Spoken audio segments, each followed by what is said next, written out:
Today, I bring a wireless transmitter for HDMI. So if you're not familiar with this kind of devices, there's a lot of accessories out there that are similar to this.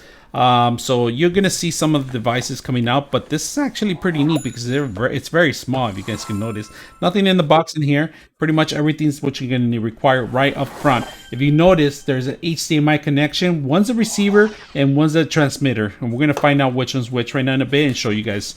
So what you get is pretty much a nice converted, nice cover, nice everything where you guys can see it. Pretty much all you get, and of course, there's some instructions at the bottom.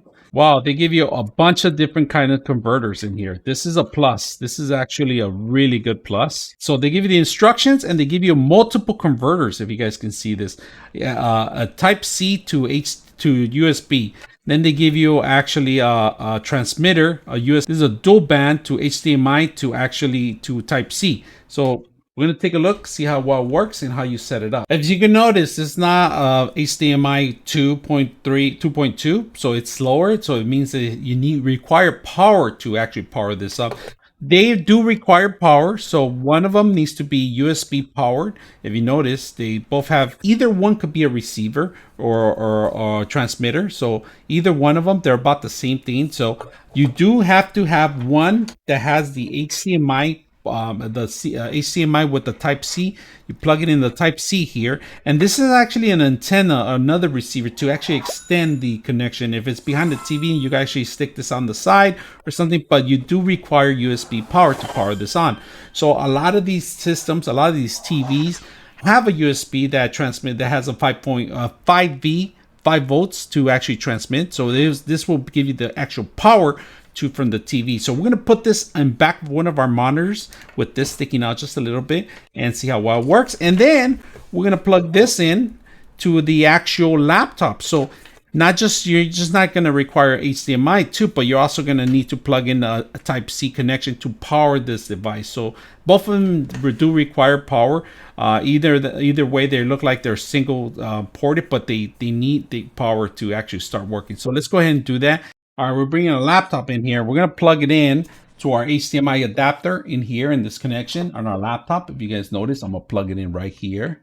All right, that goes into the laptop. This goes directly to the laptop. And then we get another end. The other end, it goes to USB.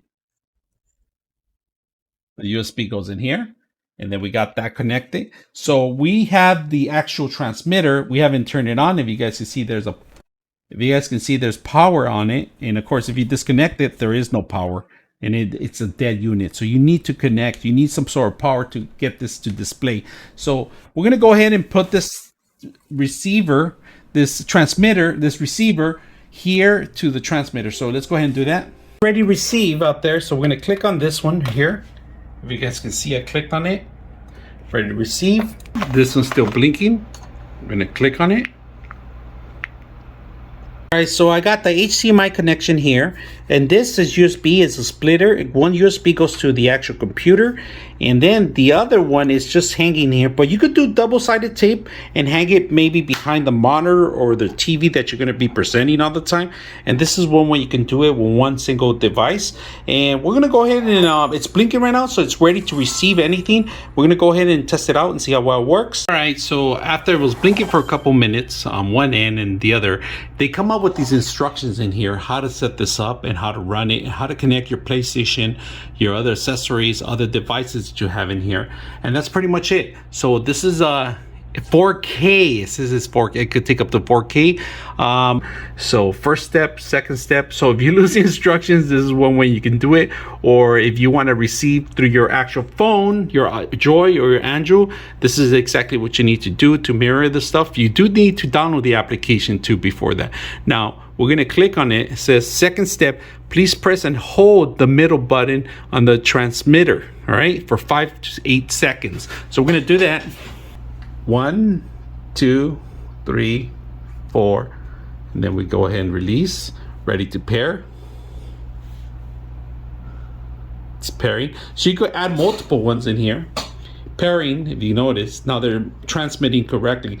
Both of them are supposed to be connecting now. And there's my mirror in there. So this is my Alienware here, if you guys notice, and I just show you how to pair them. So you do have to hold on for 2 seconds, and you do have to have this receiver on the display. The display has to have this receiver in with the USB, of course, and you're going to be able to display your machine. Now, to click off it, just click once and it turns off correctly, if you guys can see it.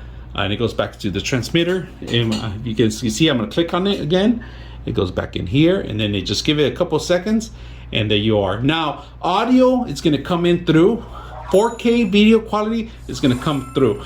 If you want to set it up on your PlayStation, the same way. Any other device you can do, as long as it's a 4K or anything below, it's good quality.